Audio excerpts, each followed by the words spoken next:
1 Pedro 2, o lado de cá, e o lado de cá, Efésios 2. Eu li esses dois textos essa semana, e eu notei algumas semelhanças, e eu queria conversar com vocês rapidamente sobre isso. Efésios 2, 2, 17 aqui, e 1 Pedro 2 aqui. Vamos começar por Efésios? Diz assim: Ele veio e anunciou a paz a vocês que estavam longe, e a paz aos que estavam perto. Pois por meio dele, tanto nós quanto vocês, temos acesso ao Pai por um só Espírito. Vamos ler o versículo 19, todo mundo junto, a turma de cá? Portanto, vocês já não são estrangeiros nem forasteiros, mas concidadãos dos santos, membros da família de Deus, edificados sob o fundamento dos apóstolos e dos profetas, tendo Jesus Cristo como a pedra angular, na qual todo edifício é ajustado e cresce para tornar-se um santuário santo no Senhor. Vamos terminar com 22 bem forte, vamos lá? Nele vocês também...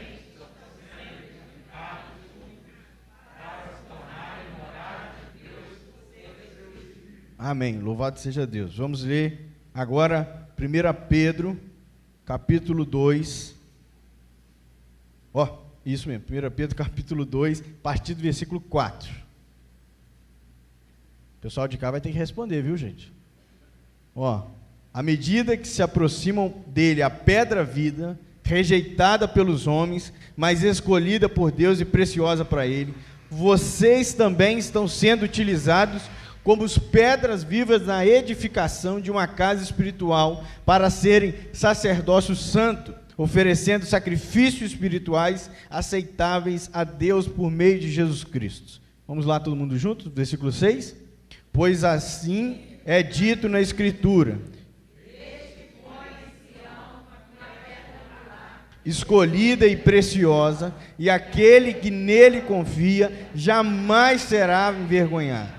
Portanto, para vocês, os que creem, esta pedra é preciosa, mas para os que não creem,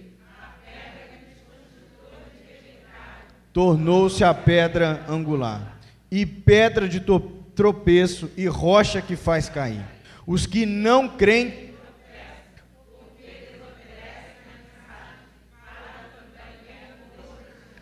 só um momentinho agora. Agora vamos ler todo mundo junto, o 9 e o 10, tá bom? Vamos lá.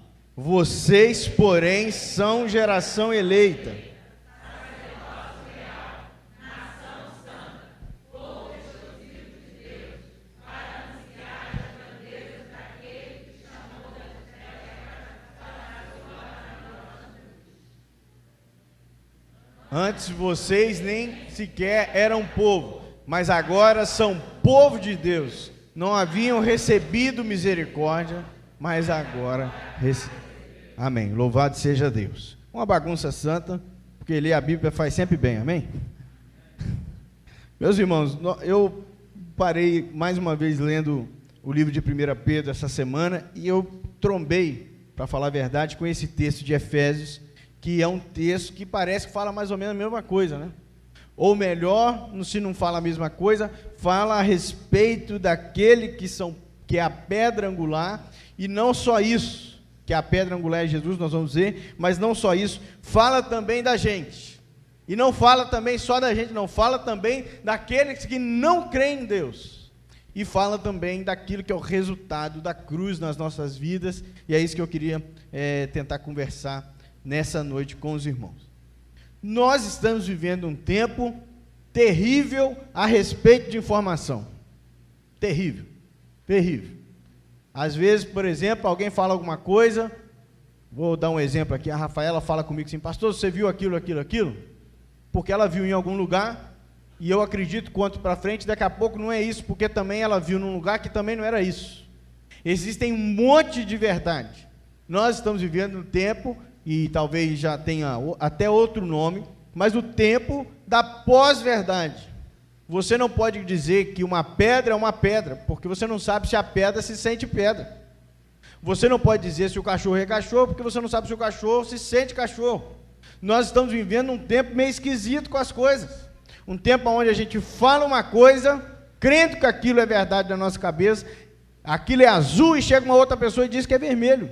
E a gente fica pensando, será que é a gente que está ficando maluco ou está todo mundo doido mesmo? É uma coisa meio esquisita da nossa geração. Uma coisa que a gente vai vivendo e vivendo e vivendo, e a gente cada dia vai percebendo que nem tudo é como deveria ser. Ou melhor, nem tudo parece ser como deveria ser. E a gente está envolvido nesse tempo.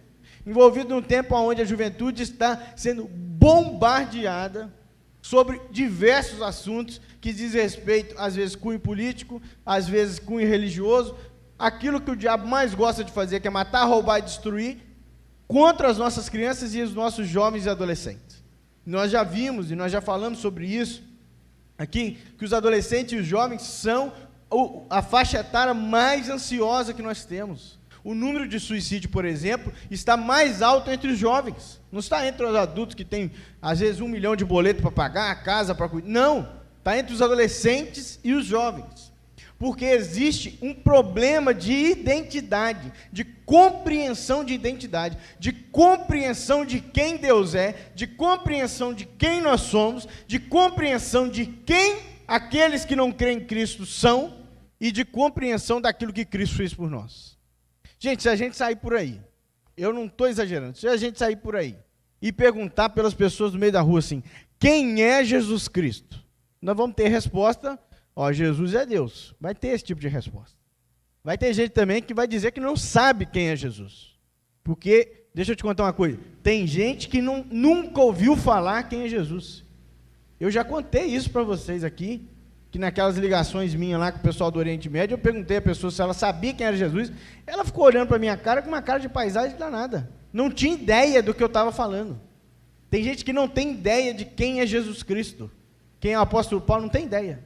Tem gente que olha para Jesus simplesmente como um louco, gente. Tem gente que tem ideia de Jesus como um profeta daquele tempo, um religioso. Tem gente que acredita que Jesus é simplesmente alguém que tinha interesse político. Eu vi uma entrevista essa semana, um pequeno trecho, e o camarada falou lá, porque o pessoal achava que Jesus ia vir com interesses políticos. Tem gente que acredita que Jesus era simplesmente alguém ali, um fazedor de barulho, alguém que vinha para mudar a situação dos judeus ali, que até o povo naquele tempo achava isso, às vezes. Mas nós que somos crentes, nós que estamos envolvidos com a igreja de Jesus, nós estamos dizendo que nós somos ovelhas desse pastor que chama Jesus Cristo, amém? Se nós estamos dizendo quem é o nosso pastor, nós precisamos conhecer quem é. Você não coloca a pessoa dentro da sua casa se você não conhece, na maioria das vezes. E nós estamos querendo colocar um Jesus que os outros falaram que ele é e ele não é, dentro de nós, sem conhecer. Não é possível Jesus morar dentro de nós se a gente não conhece, gente.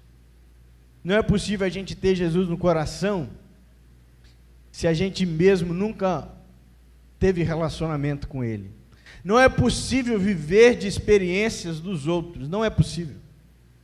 Até determinado momento da minha adolescência, eu achava o máximo o pessoal que contava as coisas, eu sempre achava maravilhoso. Mas chegou um tempo que eu falei assim, Senhor, eu preciso ter algumas coisas com o Senhor mesmo. Porque se for para viver só do que alguém contou, não dá para mim. Porque Jesus muda a nossa vida, não é porque os outros contaram as coisas para nós, é porque Ele fez em nós. É quando Ele entra na nossa vida, é quando Ele entra na nossa casa, é quando Ele entra no nosso coração, que é aí que as coisas mudam. E a gente precisa conhecer quem é esse Jesus. O texto que nós lemos, do de Efésios, diz que Ele, Jesus, veio e anunciou a paz a vocês que estavam longe, e a paz também aos que estavam perto, pois por meio dele, por meio de quem? De Jesus, tanto nós quanto eles, tanto nós como vocês, nós agora temos acesso ao Pai, por um só Espírito. Essa é uma outra dificuldade que nós temos ao longo dos séculos, da igreja, de todos os tempos. Falar sobre a Trindade. Porque quem é Pai, quem é Jesus, quem é o Espírito Santo? Nós temos 3 deuses? Não. Então fica uma coisa que às vezes a gente tem dificuldade de compreender. como os três são uns, e nós já falamos várias vezes, a Trindade é uma coisa que a gente acredita e confia plenamente, porque a Bíblia está recheada de textos que falam sobre a Trindade, mas nós precisamos entender que o Jesus que nós servimos não é aquilo que os outros contaram dele. Quando nós olhamos para o texto de 1 Pedro aqui, o texto diz que é colocado diante de nós, de Sião, uma pedra angular, que essa pedra foi escolhida e preciosa, e aquele que nela confia jamais será envergonhado. Portanto, para vocês, os que creem, como esta pedra é preciosa, mas para os que não creem, a pedra que os construtores rejeitaram tornou-se a pedra angular, e também se tornou pedra de tropeço e a rocha que faz cair. Vinícius, faz um favor para mim, pega uma girafinha dessa aí, por favor. Aí, ó. A pedra que nós confiamos é a pedra que se tornou angular. Nós, meus irmãos, se você parar para pensar bem, nós já vimos e ouvimos outras vezes, obrigado,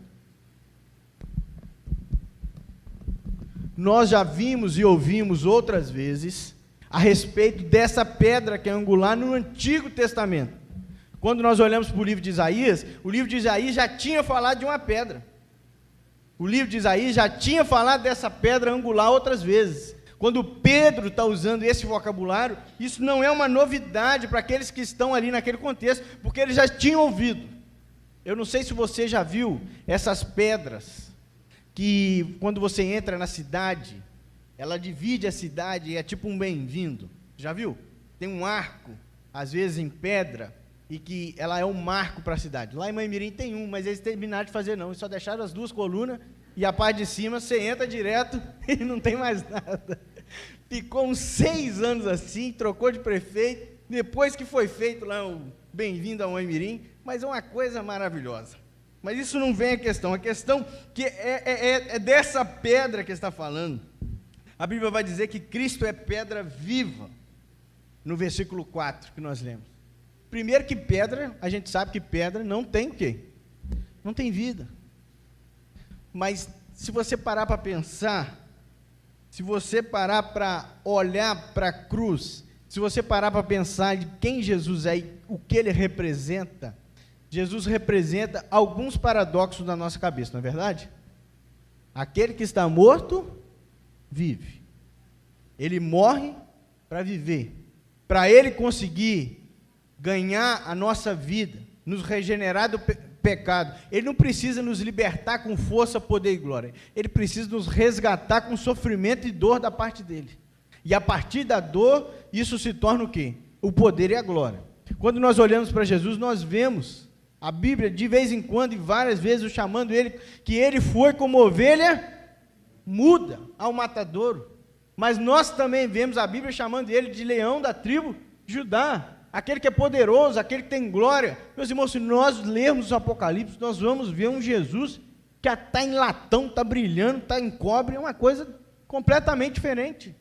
Nós vemos o tempo todo essa dicotomia, essa coisa, lá e cá, lá e cá, lá e cá.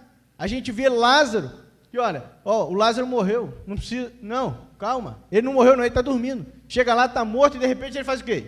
Está vivo. O cego que era cego, quando encontra Jesus, e Jesus diz, efatá, coloca, cospe na mão, faz o barro, bota no olho dele, o que acontece? Ele estava cego e começa a enxergar. Toda hora nós temos esse contraponto na Bíblia, toda hora é Deus chamando aqueles líderes do Antigo Testamento que se achavam ruins para liderar o povo. Nós vemos Moisés para liderar o povo. Moisés diz assim, olha, eu não posso liderar essa multidão porque eu sou o quê? Gago. E Deus chamou a si mesmo, porque Deus usa as coisas loucas desse mundo para confundir as sábios. A Bíblia diz que a cruz é uma loucura, a pregação é uma loucura sobre a cruz. Nós precisamos entender que Deus faz coisas com aquilo que é difícil de entender. Deus pega as pequenas pessoas, Deus pega pequenos fatos das nossas vidas e nos transformam, mudam e faz isso viver uma nova realidade. A Bíblia diz que quando nós estamos em Cristo, nós somos nova criatura. As coisas velhas já passaram e eis que tudo se fez novo.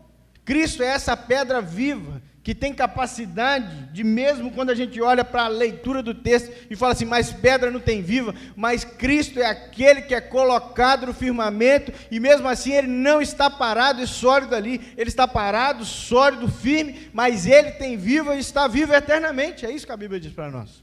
Nós continuamos com o texto e o texto vai dizer que essa pedra foi rejeitada pelos homens, mas escolhida por Deus e era preciosa para ele. Meus irmãos, nós olhamos para Jesus às vezes e percebemos que se nós estivéssemos lá, talvez nós os rejeitaríamos. Nós acabamos de ler o texto de 1 Pedro. O Pedro, aquele mesmo que o galo ia cantar 3 vezes e ele ia negar Cristo. O Pedro que na hora que a coisa apertou, a moça perguntou, falou assim, olha, você é um deles. Ele falou assim, eu não sei nem do que você está falando. Me tira fora dessa. O Pedro, na hora que a chapa esquentou, dá um jeito de dar um golpe e arrancar a orelha do soldado. O Pedro, que era esquentadinho, eu não sei se você viu, vou repetir aqui, aquela série que você pode baixar no seu celular, fugiu teu nome agora. Como é que é, gente? Me ajuda aí. The Chosen, isso, obrigado, Carol. Aquela série vai mostrar o Pedro lá, é lógico que tem ficção, é lógico, não estava lá para saber, mas o Pedro da série é um Pedro totalmente esquentadinho, totalmente fora da realidade que a gente imagina, um Pedro que está totalmente confuso. Nós somos do mesmo jeito, mas a Bíblia diz que Jesus ele foi rejeitado pelos homens, mas foi escolhido por Deus. Esse Jesus que um dia foi rejeitado por aqueles que estavam seus. Gente, Jesus teve 12 discípulos e todos os 12 deram trabalho. Pensa bem. Deus escolheu pessoas ao redor dele para ser discípulos dele, para que a igreja depois avançasse quando ele não estivesse aqui, e mesmo assim os 12 deram trabalho para ele. Você olha para o seu lado aí, você vai ver um monte de gente que vai dar trabalho. Nós damos trabalho o tempo todo. A gente rejeita aquilo que não pode ser rejeitado. A Bíblia diz que o bem que eu quero fazer, esse eu não faço, mas o mal que eu não quero, eu acabo fazendo. Você pensa assim, hoje eu não vou reclamar nenhuma vez. Aí você sai daqui, a primeira coisa que acontece lá fora, você abre a boca desse tamanho assim, ó. Você chega em casa, ou sai de carro aqui, toma uma fechada, aí fechou o tempo também. Chega em casa, o pessoal falou alguma coisa. Tem umas coisas, gente, que a nossa humanidade é muito aflorada. Eu fico pensando assim, a gente é muito pecador. Vou dar um exemplo. Às vezes a gente chega em casa, a pessoa fala assim, ô fulano, mas você foi com esse cabelo desse jeito? Mas acabou. Desse jeito. Eu lembro que, às vezes, o pior é que eu falo as coisas agora, minha mãe assiste.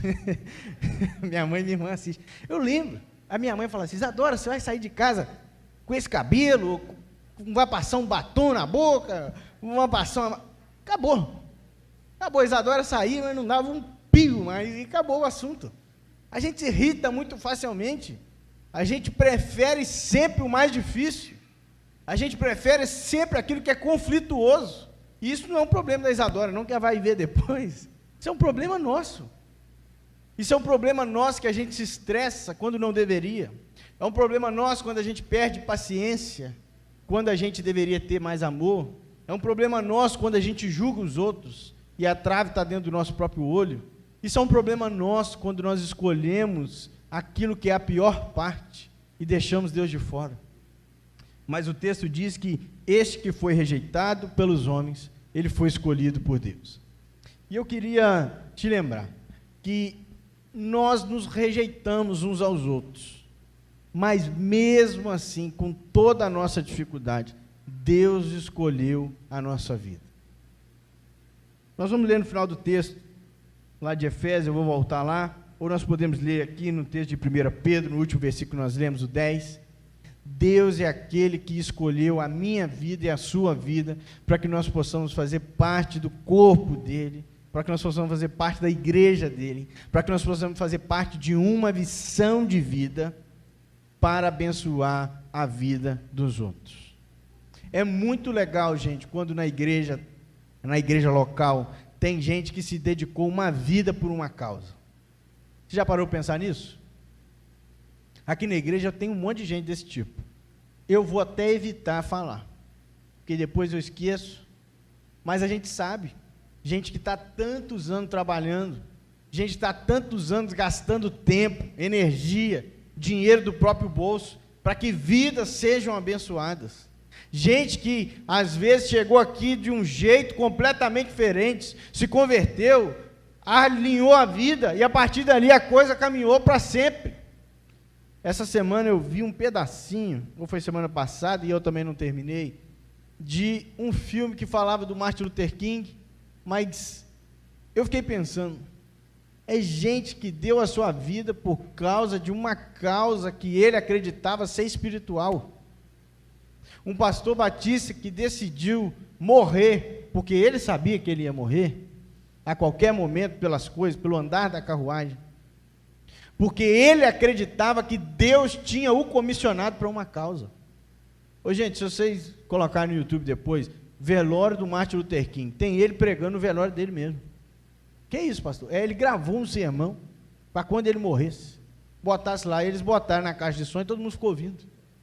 E no sermão ele disse que ele não queria ser lembrado como alguém que ganhou prêmio, não queria ser lembrado como alguém importante, ele não queria ser lembrado simplesmente pela causa racial, mas ele queria ser lembrado como um filho de Deus que fez a vontade de Deus na terra. Eu estou falando de gente que deu a sua vida, missionário que deu a sua vida, literalmente pela causa de Cristo. O apóstolo Paulo disse que morrer é lucro para ele. Quando ele vai escrever a Timóteo, e ele está caminhando para o final da sua vida, e ele vai dar então instruções ao jovem pastor Timóteo, ele fala com Timóteo claramente, prepara as coisas, meu filho, porque o meu tempo já está indo, eu combati o bom combate, guardei a carreira, encerrei, acabou, eu vou morrer, porque eu já estou não sei quantas prisões, eu já apanhei tanto, e eu sei que o que me espera do outro lado é muito melhor do que o que está aqui, porque eu não mais acredito em mim, mas eu acredito naquilo que Deus fez na minha vida, e mesmo eu sendo rejeitado pelos homens, eu fui escolhido por Deus. Nós podemos ser até rejeitados por os homens, mas Deus escolheu a gente para a gente ser filho, para a gente ser amado, para morrer no nosso lugar, mesmo com todos os nossos defeitos. Pensa num bandido ruim aí, Deus amou ele do mesmo jeito que amou você. Isso é demais. Isso é demais. Quando a gente pensa nas pessoas que a gente pensa assim, essa pessoa é ruim demais na conta, a gente tem que lembrar que Deus também morreu por eles, porque todo mundo, Deus entregou o seu Filho para que todo aquele que nele crê não pereça, mas tenha a vida eterna. O texto continua dizendo que no versículo 5, que nós também estamos sendo utilizados como pedra viva na edificação da casa espiritual. Se eu disse que nós precisamos entender quem é Jesus, eu quero que você saia daqui hoje encorajado a crer que Jesus é o seu pastor, que Jesus é o salvador da sua vida, que você só pode todas as coisas naquele que te fortalece, não é em você mesmo, é em Jesus, que você precisa acreditar que Jesus é capaz de resolver as suas questões, que Jesus é capaz de ouvir as suas orações, que Jesus é capaz de nos dar a provisão, porque é isso que ele nos ensinou no Pai Nosso, que Jesus é aquele que pode transformar você, como transformou tanta gente, como transformou o apóstolo Paulo, por exemplo, lá em Atos. Você precisa sair daqui crendo que sem Jesus, literalmente, não dá para viver, não dá. Nós vamos simplesmente bater cabeça, e nós vamos literalmente nadar, e sem Jesus nós morreremos na praia, e a praia não vai ser agradável. Precisamos nos lembrar, meus irmãos, que num tempo de confusão, a clareza sobre quem é Jesus é muito importante.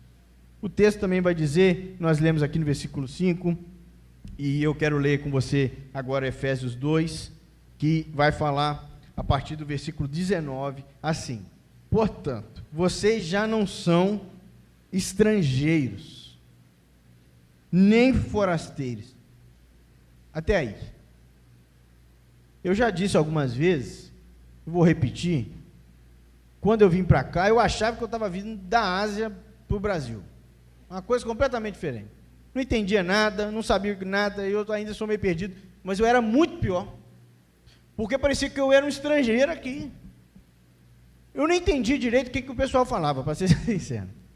Que era X para lá, X para cá, X para lá. Agora eu já estou quase carioca, né, gente? Já estou falando mais ou menos assim também. Agora, tem umas coisas que aquele que é realmente, literalmente um estrangeiro, passa aqui, que é muito diferente. Você que já foi na pastelaria do China, você já percebeu como é que ele te atende?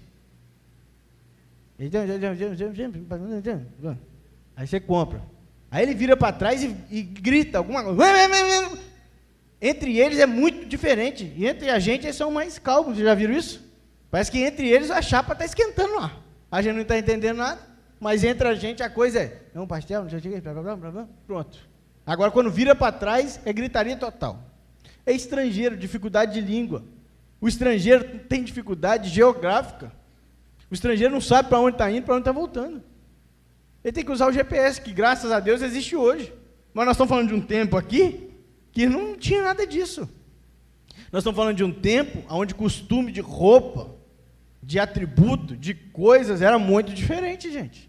Hoje o mundo está mais globalizado. Nós entramos aqui na internet aqui, no GPS aqui, se nós formos para os Estados Unidos a mesma coisa, se for para a Europa a mesma coisa. Agora, imagina um povo que era persa convivendo com um povo que era grego, o povo que era romano com o povo que era grego, e as coisas assim, sucessivamente. Era uma confusão tremenda. A Bíblia vai dizer para nós que Deus não queria que os seus homens do povo casassem com mulheres o quê? Estrangeiras. No Antigo Testamento. Por quê? Porque as mulheres estrangeiras traziam consigo aquilo que são costumes de pessoas estrangeiras. Traziam outros deuses, traziam altares para outros deuses, traziam um monte de coisa que Deus abominava. E o texto diz para nós aqui, olha, agora vocês não são estrangeiros, vocês não estão perdidos mais, vocês não estão perdidos em língua, porque toda língua confessará que Cristo é o quê? É o Senhor. Vocês não estão perdidos na geografia, no tempo, no espaço. Não estão, porque independente de onde nós estivermos, independente de qual época nós estamos, Cristo é Senhor de todos nós. Agora o povo vai dizer, mas vocês são concidadãos dos santos e membros da família de Deus. E continua, edificados sobre o fundamento dos apóstolos e dos profetas. O fundamento é os apóstolos e os profetas? Não, é edificado nos fundamentos dos apóstolos e dos profetas, que tem como Jesus Cristo a sua pedra angular. Tem como colocar aí para nós o Salmo 40? A Bíblia vai dizer que Jesus é essa pedra angular em vários lugares, mas a Bíblia também já tinha dito sobre pedra em outros lugares, e eu já disse isso. Mas o que eu quero que você entenda é que nós não estamos mais vagando no tempo e no espaço. Você não está aqui na igreja hoje simplesmente porque domingo é dia de ir na igreja. Você não veio aqui porque o pastor te chamou ou a sua vizinha te buscou lá. Você não está aqui simplesmente porque alguém te convidou para você comer alguma coisa na cantina depois. Você não está aqui porque nós estamos aqui alegres, cantando, coisa do tipo. Você está aqui porque nós estamos aqui, todos nós, firmes no fundamento dos apóstolos e dos profetas, que é tendo Jesus Cristo como sua pedra angular. Nós estamos fixados, nós estamos presos, nós estamos agarrados. O apóstolo Paulo vai dizer que agora, depois de livre das amarras do diabo, ele se sente escravo de Jesus. Nós estamos presos nessa pedra que é angular. Olha, um dia desse eu vi uma coisa, gente, que, como eu falei, tem tanta coisa na internet que é tanta verdade quanto é mentira, mas que eu fiquei assim, de queixo caído. No Japão, o japonês está inventando casa que não é fixada no chão, a casa fica voando. Aí eu falei, o que é isso? Como é que pode um trem desse? Não é possível. Aqui no Brasil a gente não consegue terminar uma ponte. Não é possível que o japonês está fazendo casa que fica voando agora. E tinha um imã de baixo, um imã que repele, e a casa fica assim, para conter terremoto. Que na hora que o terremoto chegar, o que acontece? A casa continua do mesmo jeito. Já pensou você morar numa casa voando? Que coisa maravilhosa! Mas nós não estamos voando não, gente. Nós estamos fincados na terra, agarrados em Jesus. E se você sair fora de Jesus, aí você balança. Se você desistir desse Jesus, aí você vai viver aquilo que o apóstolo Paulo viveu em uma das suas grandes tempestades no naufrágio do navio. E o texto diz que, lá em Atos, que de repente vem um grande vento, pega o navio com o apóstolo Paulo, e então, depois do naufrágio, acontece.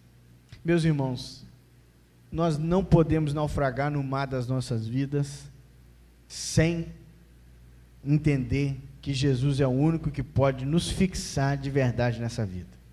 A vida é complexa, gente. A vida tem questões difíceis de se lidar. A vida tem questões difíceis de admitir. Eu lembro que um amigo meu, ele era juiz, ele é juiz, e ele estudava comigo, e uma vez ele comentou que ele precisava julgar uma causa de uma pessoa que já tinha, o cérebro tinha morrido, e se desligava os aparelhos ou não. Questões difíceis, para você numa canetada dentro do escritório, decidir se a pessoa acaba de morrer ou não. Principalmente para nós, que somos crentes e acreditamos que o quê? Que Deus pode fazer todas as coisas. Principalmente para nós que declaramos que Cristo pode curar as pessoas. A vida tem questões difíceis. Essa semana eu vi uma notícia que eu fiquei horrorizado. Uma jovem de 13 anos que foi abusada por um tio e morta com 20 facadas. Coisas dentro assim que a gente fica assim, como é que você dá uma palavra num lugar desse? Como é que traz consolo para uma situação igual essa? Coisas que a gente não sabe explicar, gente. Os irmãos sabem bem do que eu estou falando. Nós olhamos às vezes para coisas que acontecem no nosso dia a dia e a gente pensa assim, mas será que nós estamos abandonados? Será que nós estamos vivendo um grande naufrágio aqui na terra e Deus esqueceu de tudo e lá em cima Ele está jogando dominó? Nós precisamos nos lembrar que nós estamos edificados sobre o fundamento que é Jesus Cristo, que é a nossa pedra angular. A pedra que é Jesus não há variação. O texto de Tiago que em Jesus não há sombra de variação. Em Deus não tem sombra de variação. Não tem pecado, não tem erro. Deus é onisciente, onipotente, onipresente. Em Deus não se encontra falha alguma. E nós precisamos entender que nós precisamos crer pela fé. É pela fé que nós somos salvos. É pela graça. Não porque nós estamos fazendo alguma coisa, mas porque Cristo já fez o quê? Por nós. Em terceiro lugar, nós vamos ler o texto de 1 Pedro 2 de novo. Nós vamos ler o versículo 10. Então vamos ler o 9 e o 10. Diz assim: vocês, porém, são geração eleita, sacerdócio real, nação santa, povo exclusivo de Deus, para anunciar as grandezas daquele que os chamou das trevas para a maravilhosa luz. Versículo 10. Antes vocês nem sequer eram povo, mas agora são povo de Deus. Não haviam recebido misericórdia, mas agora o quê? Receberam. Gente, nós deveríamos ler isso com muita alegria no nosso coração. Porque se um dia a gente estava perdido completamente, se um dia a gente estivesse perdido no naufrágio da vida, e como a gente já esteve, muitos de nós estivemos, vivendo uma outra vida, vivendo uma outra dinâmica de vida, quando a gente ainda não conhecia Jesus, nós estávamos vivendo uma vida completamente diferente do que nós estamos vivendo hoje. Assim eu espero, no nome de Jesus, amém. Se um dia a gente acreditou que é pelas nossas próprias forças, é pelo nosso esforço, e hoje a gente escuta muito isso, não, porque todo mundo tem oportunidade, todo mundo pode fazer as coisas, cada um tem que só se esforçar. Mas eu creio que nós precisamos se esforçar sim, mas eu creio também que Deus é quem cuida das pequenas coisas da nossa vida. Deus é quem abre porta, quem fecha a porta, quem escancara as coisas. É Deus quem faz, por exemplo, quem está fazendo o Enem hoje, entrar no vestibular ou não. Eu creio, gente, que tudo desse tipo é espiritual também. Tem coisas que não é para a gente naquele momento. Tem coisas que nós precisamos esperar mais um pouco. Tem bênçãos que Deus, se nos der, naquele momento, a gente se estraga. Nós precisamos entender que se antes nós não éramos povos, se antes nós estivéssemos perdidos, se antes nós estivéssemos como forasteiros e estrangeiros na terra, sem saber para onde ir, não entendendo absolutamente nada, agora nós podemos nos alegrar, porque agora nós somos povo de Deus, e a Bíblia diz que aquele que ama a Deus, todas as coisas cooperam para o seu bem. Não é para o mal. Todas as coisas cooperam para o bem daquele que amam a Deus. Nós agora somos povo, nação eleita, povo eleito, nação exclusiva, sacerdócio real. Nós agora não precisamos de um sacerdote para prestar culto e nos levar até Jesus, porque Jesus já fez isso por nós. E o livro de Hebreus vai falar sobre isso. Mas agora, o mais importante de tudo isso, é que se antes de tudo isso, nós não tínhamos a misericórdia, agora, o versículo 10 diz para nós, mas agora não haviam recebido misericórdia, mas agora vocês o receberam.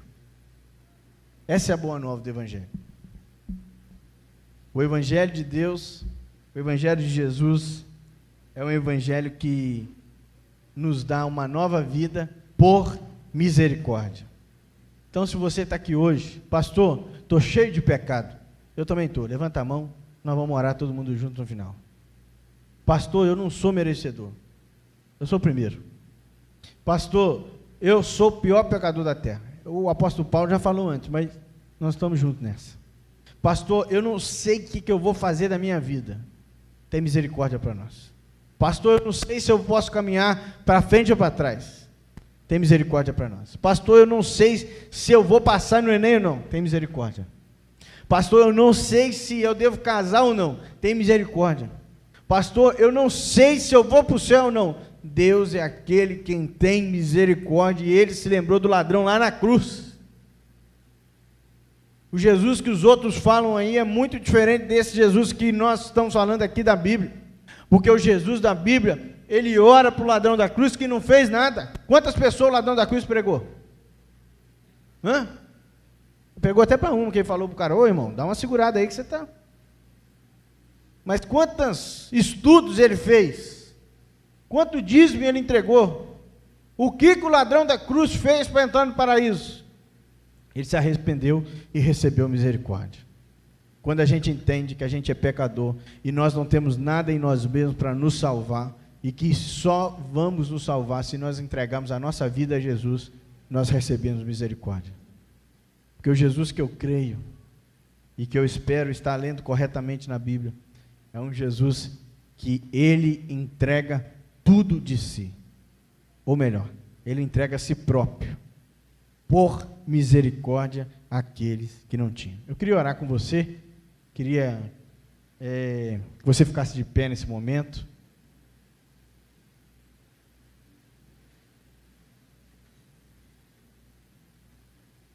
Queria chamar o Ministério de Louvor também, por favor. Queria que você hoje saísse daqui de dois jeitos. Primeiro, peça a Deus para dar uma luz aí na sua cabeça, para você perceber aquilo que você precisa de misericórdia.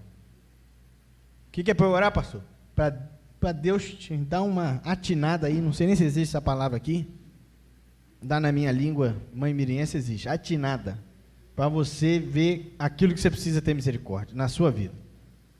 Mas que você também saísse daqui encorajado, porque Deus é poderoso para fazer infinitamente mais daquilo que nós pedimos ou pensamos. Deus é poderoso para cuidar da gente. Nós cantamos aqui que grande é o Senhor e mundico de louvor. Nós cantamos que Ele está vivo e por causa disso nós podemos crer no amanhã. Gente, nós temos mais o que nós precisamos? Nós precisamos lembrar que a vida, ela é difícil, a vida tem problema, e Jesus disse que no mundo nós teríamos aflições, mas tem de bom ânimo. Nós precisamos sair daqui alegres, reflexivos, mas alegres. Reflexivos por quê? Porque nós precisamos da misericórdia. Alegre por quê? Porque Jesus morreu por nós e agora nós recebemos misericórdia. Alegres porque nós recebemos misericórdia. Reflexivos porque nós precisamos da misericórdia. Eu queria que você, nesse momento, nós vamos cantar primeiro, depois nós vamos orar, mas que você olhasse para dentro de você. Não olha para o outro assim, fulano precisava tanto ouvir essa mensagem. Não, você mesmo que está aqui, sou eu, todos nós que estamos aqui, você que está na internet. Vamos cantar e depois nós vamos orar todos juntos.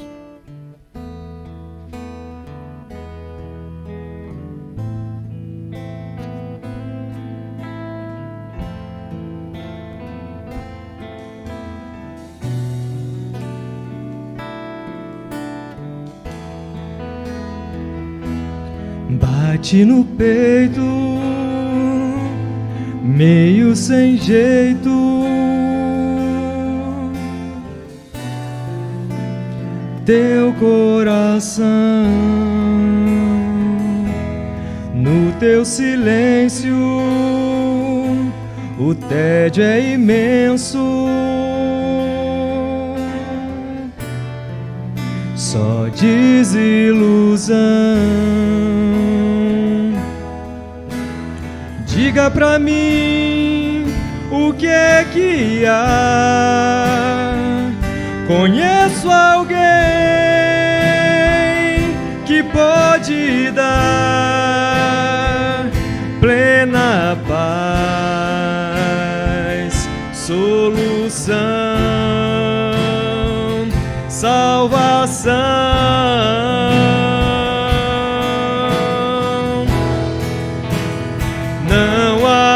Trevas que Ele não possa dissipar, nem tempestades que Ele não possa acalmar, nem barreiras que possam romper seu amor.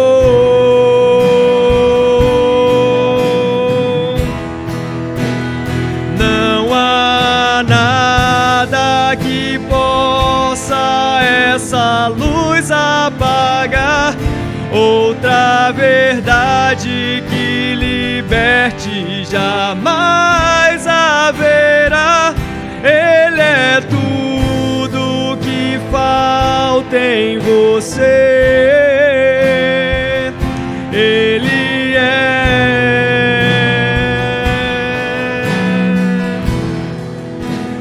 Jesus.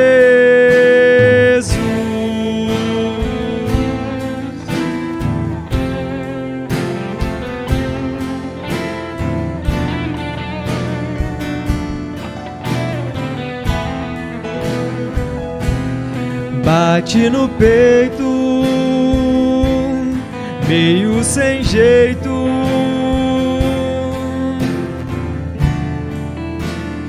teu coração, no teu silêncio, o tédio é imenso, só desilusão. Diga pra mim o que é que há. Conheço alguém que pode dar plena paz, solução, salvação.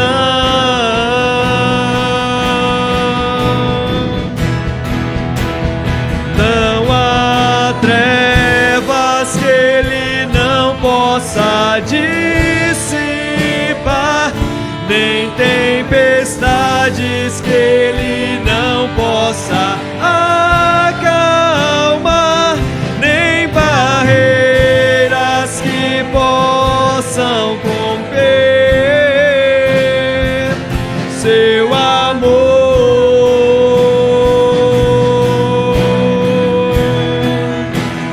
Não há nada que possa essa luz apagar, outra verdade que liberte jamais haverá.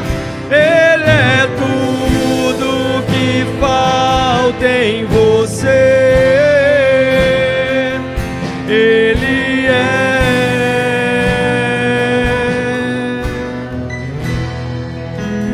Jesus.